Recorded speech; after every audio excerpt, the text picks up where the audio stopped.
Today is author Ann Bowers-Evangelista, and she has leveraged her experience as an author, a licensed psychologist, a leadership expert, and an endurance athlete for over 2 decades to maximize human potential and business results. She's the author of The Endurance Leader, Leadership Longevity in a Fast-Paced World. We all need some of this. She's an Ironman triathlete and an endurance runner, God bless her. And she brings her high performance focus and results orientation to bear in her work, family, and community. She is a prolific volunteer and a fundraiser for the U.S. Air Force, the American Red Cross, and Back on My Feet, as well as Vital Voices. On that note, welcome to our show today, Ann. Thank you, Regina. It's a pleasure to be here. It was so fun sometimes.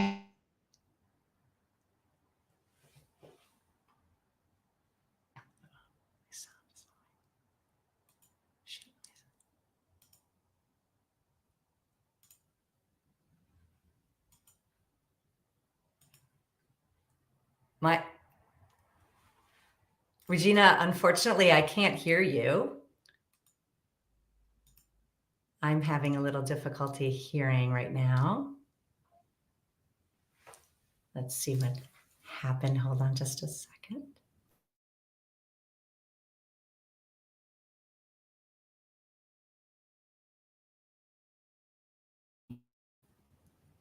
Changes here.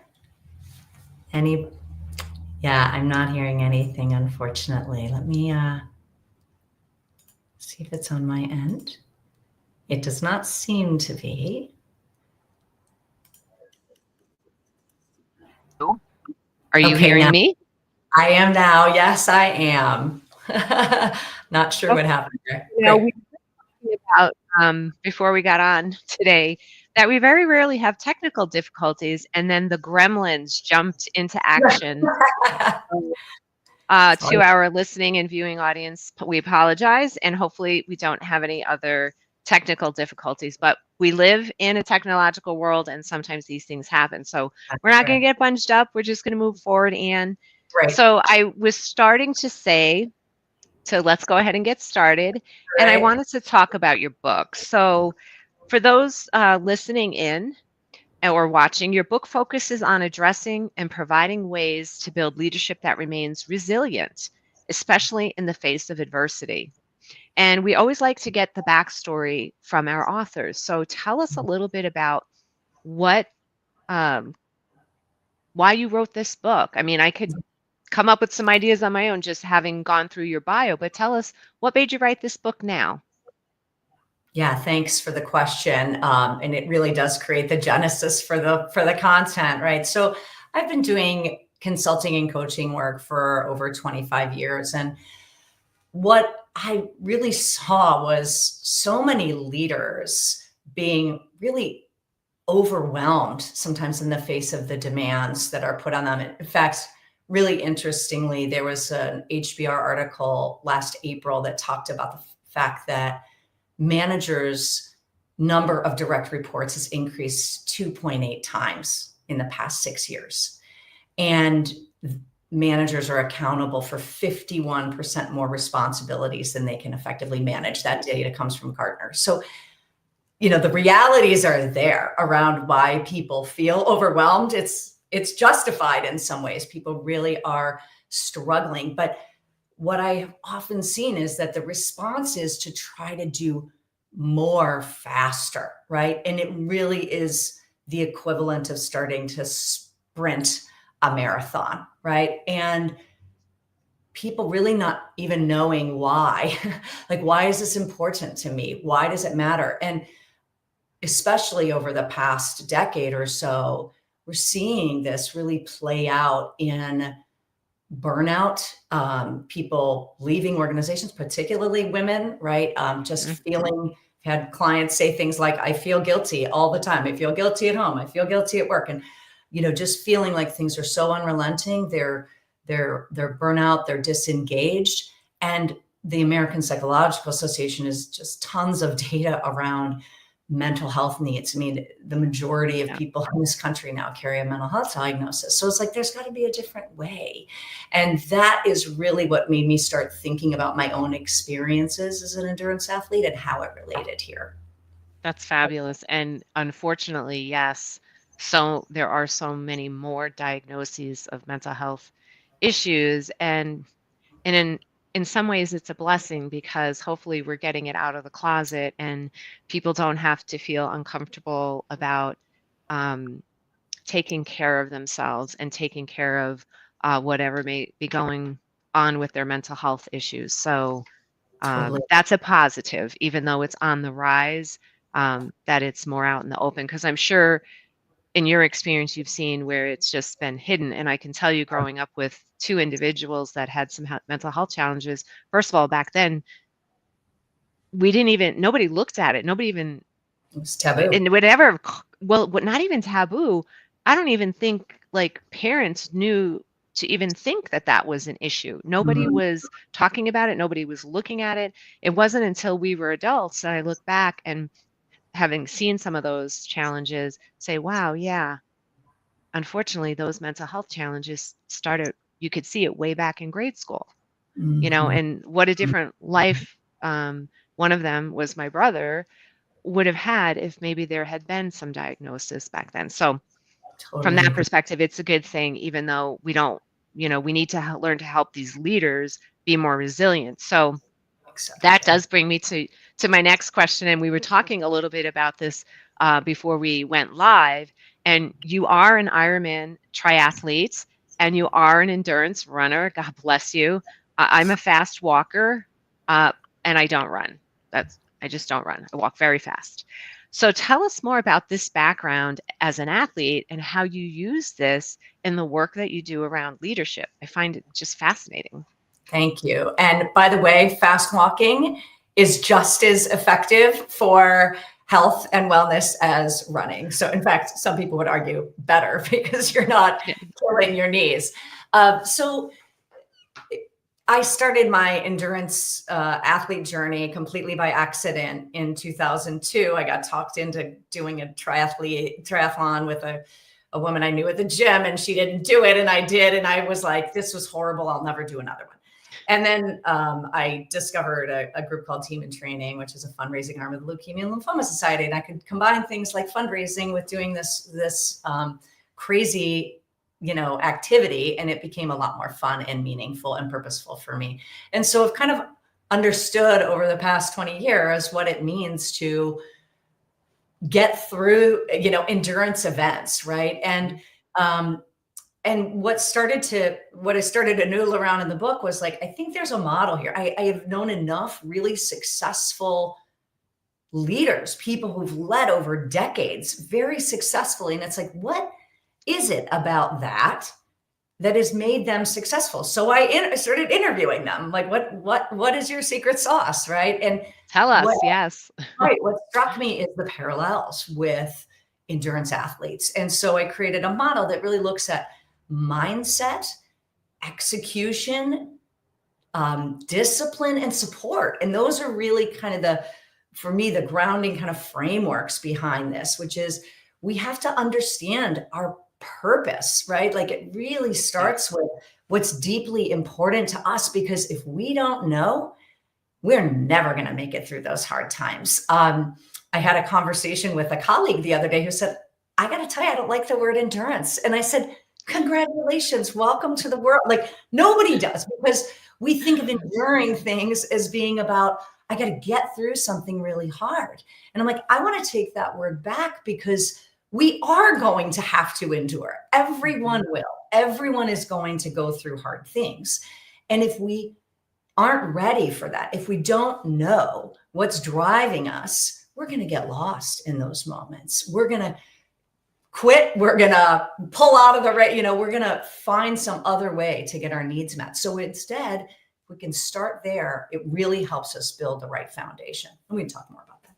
Yes, and I love that your model includes mindset, right? Because the mindset is so key to how we look at a word like endurance. So, more to come. Good. So, when we look at leaders today, many of them are stuck just trying to keep up with this blistering pace. I got to tell you, I can completely relate to that. And in many ways, it's not sustainable and it leads to burnout. So, one of the core concepts from your book that leaders can use, or what is one of the core concepts from your book that leaders could use, listeners or viewers today could use to help them with this stress and burnout? Yeah, that's such a good question.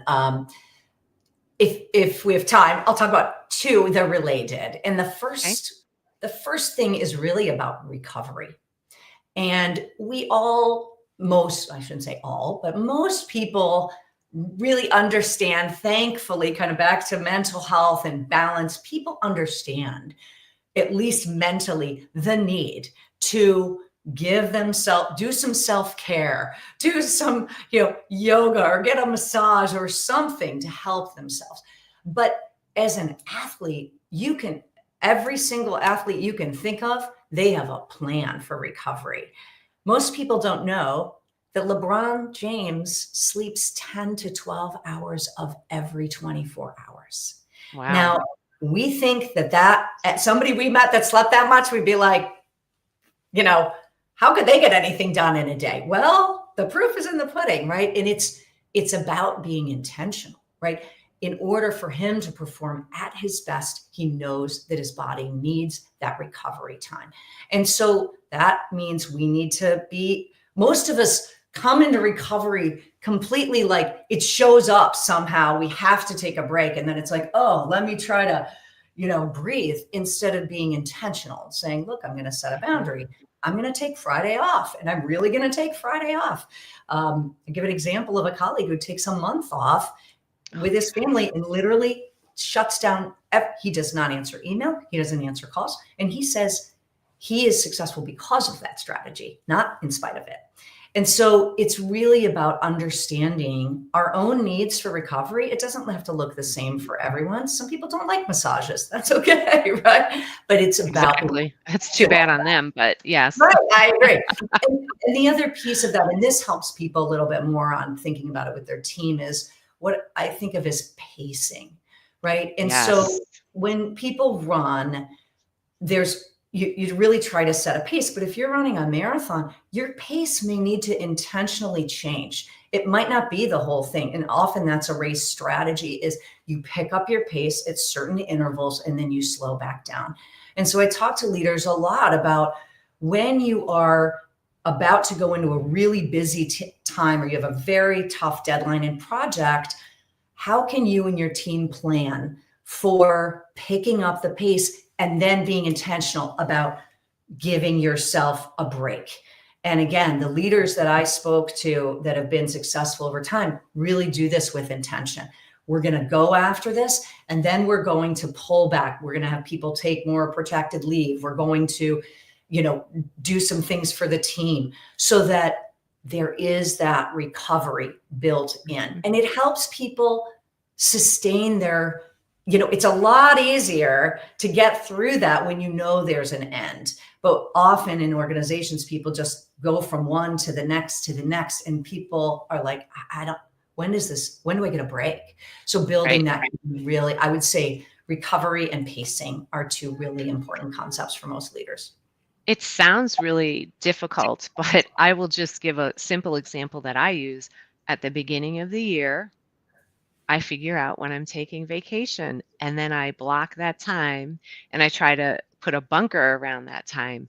And to your point, during that time, uh, I try to create some boundaries. And usually, what I do if I'm gone for more than a week, I will say, or and let clients know that right in the middle on one day, I will check emails just to make sure that there's nothing mission critical. And my executive assistant obviously always has my contact information so she can reach me. But it's that helps me That's right. with the pacing of what I've got coming or putting into my pipeline for the year, Mhm. or however your work or life manifests itself. So I love it. everybody can do that. Take a little time to schedule a little time because there's intention there and it's Yeah. that planned recovery. And it Mhm. also then allows you to pace yourself. So that's my simple tip there. Yeah, and Um, can I just add something there around yes, support, which is the end, kind of the last part of the book, which is for some people, this is really difficult. Leverage your support system. Like if you can't hold yourself accountable, like you were saying your assistant helps you with some of that, right? Make somebody else the bad guy to help you help yourself, right? Maybe yes, it's your family decision. You guys decide when we're taking vacation and I will just put it on the calendar. Get somebody who can help you. We do not have to be on this journey alone, right? Find some joy, find exactly. some support. I love that. Find a partner in your crime. Right, Um, exactly. so you talked a little bit in your book about understanding your own personal mission, and I find like this time of year, really any time of year, is a good time to kind of revisit that and look at your values and things like that. Tell our viewers and listeners why this is so important for an endurance leader. Yeah, great question. And I just posted a podcast about the difference between resolutions and mission because I think there's a huge difference, which we probably won't get into well, but it's a very helpful distinction. You know, our mission, our purpose is it's the foundation of everything we do and we are. It gives our work and our lives purpose and direction. And it's also really important for understanding our own intrinsic motivation.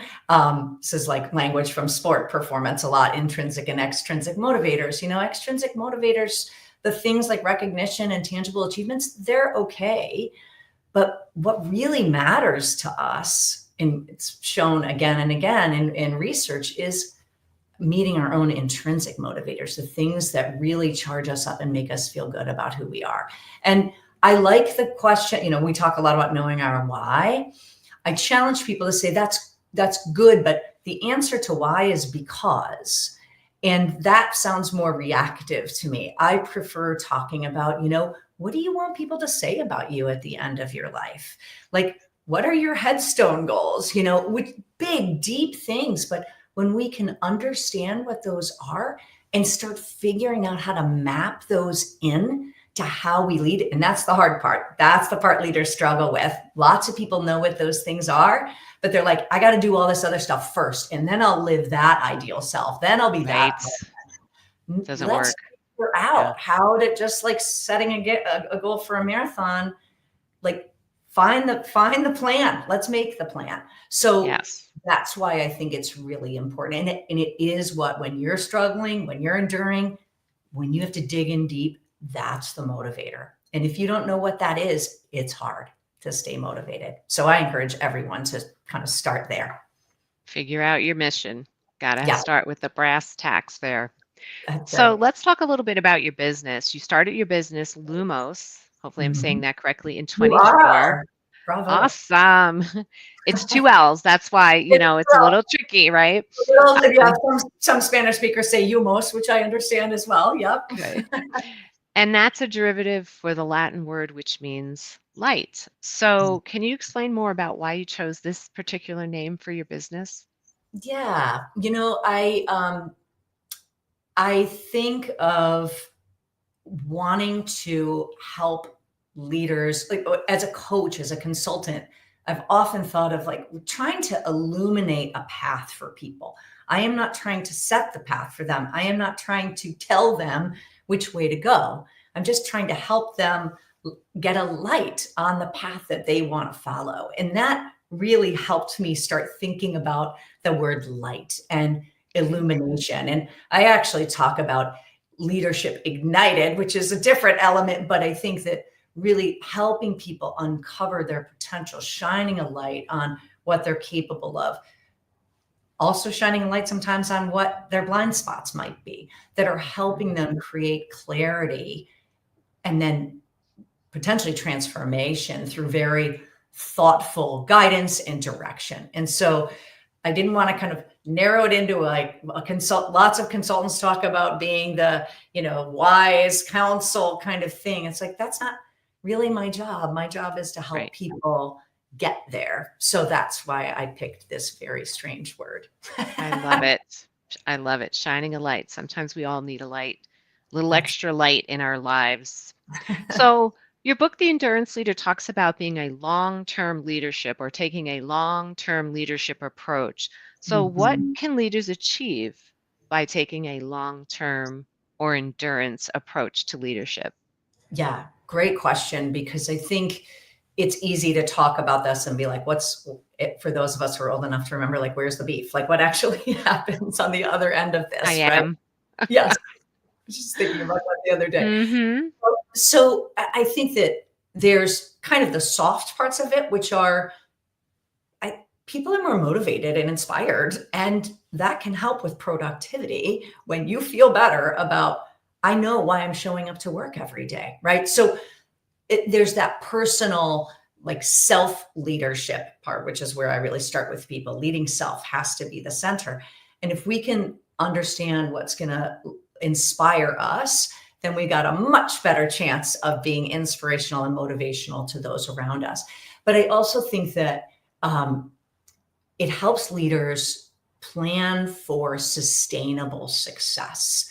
When we are constantly just chasing the next short term goal, it becomes a lot harder to create kind of alignment. It's kind of like, what way is the wind blowing? Oh, we need to do this now. We need to do that now. People get lost. Again, we get lost. Our teams get lost. They're like, I thought this was our priority. I thought this was our priority. When we have a goal, even as a team, to say, what is our core objective as a team? What are we here in the mission language kind of to serve? Like, what are we here ultimately to do as a team? That helps direct our efforts. And Mhm. ideally, we can bring people and team members back to that again and again. And we can create short and medium term goals that help feed those longer term successes, right? I think it helps both leaders and teams be more focused, be actually a little bit more adaptable, because it's like, okay, maybe this isn't exactly where we thought this was going to go, but where are we going up here? Like, maybe we can add some flexibility. Maybe we can push ourselves in a new direction to ensure that we're meeting our overall goal. And ultimately, the goal for organizations is, can we be more effective? And I believe that this approach does ensure that teams and leaders are being more organizationally effective because they're more productive and they're more aligned. Well, that's a great segue for my next question, which was, many of the folks that are listening in or watching today, they work in teams or they volunteer in nonprofit organizations. And you've mentioned that this is great for the leader and their teams. So tell us, why does this model work with teams? And do you have to tweak the model to make it work for teams? This is probably the question I get the most, and it is, this. How do I do this with teams? Because at the very outset of the book, I kind of talk about this is ostensibly a leading self model, and there are lots and lots of books that are focused very much on leading teams. However, as we just talked about, there are ways to take and adapt this very concept. What is our mission? How are we achieving it? In fact, I think especially on the how are we achieving it, teams are pretty good lots of teams are pretty good at going from what's our overall objective into the specific strategies and processes we need to get there. And then, but the other pieces around, how do we remain disciplined? I think that both individually and collectively, this is often our hardest thing. Another word people don't like, discipline. It simply means staying committed to something we've committed to, and remaining so, and sometimes pushing ourselves out of our comfort zones. So I think that in teams, when you say, what are we committed to? How are we going to hold each other accountable to that? How do we push ourselves in order to be, I talk about mental toughness, right? How do we push ourselves so that we can be even tougher, so that we are more resilient, we are more agile in different situations? So the model works. The way I talk about it and the tools I have are very self-reflective. And I would Okay. encourage every leader, start with you, because if you can't lead yourself, you got no business leading anybody else, right? And we have to start Exactly. with kind of walk the talk, understand how the model works. But it's written that way, but absolutely take these concepts and take out the you and put in us. And I think there's a lot of adaptability there. It's so interesting that, most people get hung up on the discipline component of it, and I listen to a lot of podcasts. I do a lot of dog walking between my Mhm. dog and my mom's dog. She's had some knee issues, so I listen to a lot of podcasts. I just, go with the flow and say, "Okay, this is it. I gotta do this, so I may as well make it palatable." But it's interesting because one of the podcasts I was listening to, they basically said that if people could get disciplined about the stuff we think is boring and do that stuff really well, that it would really escalate so much performance and productivity in groups. So think about what you're being disciplined about, right? We don't always have to be creating the new wheel, so to speak, to be successful and to help our teams go the distance, if you will. 100%. Yeah, Mhm. so we are actually winding down on our time today, and I always like to conclude this series in our conversation with a piece of advice for our listening or watching audience. So, if you could only give them one piece of advice on how to become an effective leader, or excuse me, an endurance leader, Mhm. or to do something within that space, what would your advice to them be? Just one thing. Yeah, I think the one thing is leadership and life is a journey. And it's not a sprint. It's a series of might be a series of sprints, but it is a journey and we need to find joy in our journey. It's not all going to go perfectly. We're not going to have all the answers. Laugh, learn, fail, ask for help, be willing to be vulnerable. That is how we are going to build the kind of endurance that we need to make this journey the one we really want it to be. I love that you incorporated being vulnerable in your piece of advice. So I will leave it at that and just say that's all the time that we have today. But thank you so much for being here with us today, Anne. And Absolutely. a big thank you to our viewers and listeners for joining us today. And take care and be well. Until next time.